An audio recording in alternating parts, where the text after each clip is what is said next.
Hello बच्चों, स्वागत है आपका आपके अपने यूट्यूब चैनल फिजिक्स की आत्मा पर। और आज हम रसायन विज्ञान का जो चैप्टर फर्स्ट है, यूनिट फर्स्ट है, उसको लेके आए। यूनिट फर्स्ट का बहुत ही आईएमपी टॉपिक आपका रासायनिक संयोग के नियम। ठीक है, रासायनिक संयोग के नियम वैसे तो 5 है, लेकिन हम अभी बात करने वाले हैं द्रव्य के संरक्षण का नियम। ठीक है, द्रव्य के संरक्षण का नियम। ठीक है, तो द्रव्य का संरक्षण का नियम क्या होता है? तो यहाँ पे देख सकते हैं, किसी भी रासायनिक अभिक्रिया में भाग लेने वाले पदार्थों की मात्राओं का योग रासायनिक क्रिया से बने पदार्थों की मात्राओं के योग के बराबर होता है।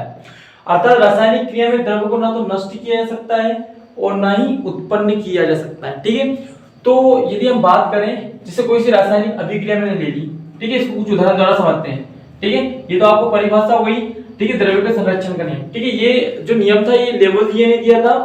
तो इसमें जैसे हमने a प्लस बी से हम यहाँ पर मान लीजिए C प्लस डी कुछ बना रहे हैं। ठीक है, ये आपका क्या अभिकारक है, क्या है अभिकारक है, और अभिकारक से आपके पास प्राप्त हो रहा है उत्पाद। ठीक है, तो यहाँ पर बात हो रही है किसी भी रासायनिक अभिक्रिया। ठीक है, तो ये हमने एक रासायनिक अभिक्रिया मानी है, भाग लेने वाले पदार्थों की मात्रा का योग, यानी कि ये भाग लेने वाले पदार्थों की पदार्थ ए और बी दो अलग पदार्थ हैं, इनका जो योग होता है, जैसे फॉर एग्जांपल हमने इन दोनों का योग मान लिया 100 ग्राम। कितना मान लिया हमने? ठीक है, 100 ग्राम मान लिया। योग रासायनिक क्रिया से बने पदार्थों की मात्रा के योग के बराबर होता है। तो रासायनिक क्रिया हुई, उसके बाद जो अपना रासायनिक क्रिया से बने पदार्थों की मात्रा, अब ये भी तो पदार्थ बने, यानी उत्पाद जो बना है ये भी पदार्थ के रूप में प्राप्त हुआ, तो इनका जो योग होता है वो क्या होता है? बने पदार्थों के योग, पदार्थों की मात्रा के योग के बराबर होता है। यानी कि पहले जो योग था और बाद में जो हमें रासायनिक क्रिया के बाद जो पदार्थों की मात्रा को योग प्राप्त हुआ है, वो इन दोनों का क्या होता है? आपस में बराबर। यानी कि ये भी कितना रहेगा? 100 ग्राम रहेगा।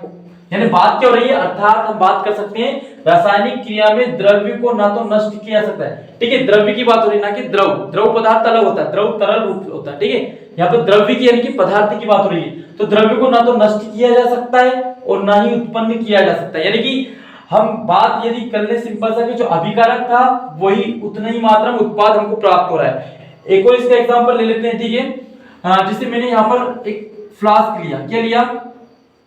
ठीक है, हम एक फ्लास्क ले लेते हैं। ठीक है, कोनिकल फ्लास्क ले लिए या फिर आप इस टाइप का एक फ्लास्क ले लिया। ठीक है, मैंने एक फ्लास्क लिया। अब इस फ्लास्क में मैंने क्या किया, इसमें मान लो हमारे पास क्या है? रेत है। क्या है? इसमें रेत भरी हुई है। ठीक है, अब हमने यहाँ पर फास्फोरस के कुछ टुकड़े डाल दिए। किसके टुकड़े डाले? फास्फोरस के। ठीक है, फास्फोरस के, ये फास्फोरस इसमें। ठीक है, और इसको हमने कोर्क के माध्यम से, ठीक है, कोर्क से क्या कर दिया? ये कोर्क है आपका। ठीक है, कोर्क से हमने इसको बंद कर दिया। अब करना क्या आपको? ठीक है, इसको वेट करना है। ठीक है, मैंने क्या करा? इसका वेट किया, यानी कि इसका वजन करना है। अब मान लो इसको जो वजन है, जब हमने इसको वजन किया गया तो इसका वजन क्या हो रहा है? स्टडी में मान लो हम फॉर एग्जांपल ले लेते हैं, इसका वजन टोटल 250 ग्राम यानी कि 250 ग्राम है। ठीक है, जितना भी आपको मानना है, तो 250 ग्राम वजन है। अब मैंने इसको गर्म किया। क्या किया? अब मैं इसको गर्म कर रहा हूं। जैसे ही मैं इसको गर्म करूंगा वैसे ही क्या होगा? ये जो फास्फोरस है, फास्फोरस से पूरा का पूरा फ्लास्क क्या हो जाएगा? जैसे फास्फोरस मतलब ये आपका फ्लास्क गर्म होगा, तो फ्लास्क गर्म होने से रेत तो आपकी जगह वही यही सही, बट जो फास्फोरस है ये पूरा का पूरा इस फ्लास्क की दीवार जो होती है इसमें अटैच हो जाएगा, क्योंकि बाहर तो निकल नहीं सकता है। ठीक है, लेकिन होगा क्या? यहाँ पर फास्फोरस सारा का सारा इस दीवार में अटैच हो जाएगा, धुएं के रूप में सारा ये धुएं से भर जाएगा। अब हमने क्या करा? फिर इसको थोड़ा ठंडा किया। ठंडा करने के बाद वापस इसका वेट किया, तो वापस इसका वजन क्या निकलेगा? 250 ग्राम। यानी कि ये द्रव्य के संरक्षण का नियम का पालन कर रहा है। द्रव्य के संरक्षण का नियम बता रहा है कि द्रव्य पहले भी 250 ग्राम पदार्थ था और अब भी कितना है? 250 ग्राम पदार्थ। जबकि पहले पदार्थ हमको इस रूप में दिखाई दे रहा था, लेकिन अब हमें वो धुएं के रूप में चेंज हो गया है। तो ये जो नियम है ये यही बताता है कि द्रव्य को ना तो नष्ट किया जा सकता है और ना ही उत्पन्न किया जा सकता है, बस उसको हम एक रूप से दूसरे रूप में बदल सकते हैं। यही होता है आपके द्रव्य के संरक्षण का नियम। तो बच्चों, अभी हमने बात की यहाँ पर द्रव्य के संरक्षण का नियम की, और ये हम कक्षा 11वीं जो रसायन शास्त्र है उसका हम आईएमपी टॉपिक पढ़ रहे हैं। तो हम अगले वीडियो में सेकेंड नियम की बात करेंगे।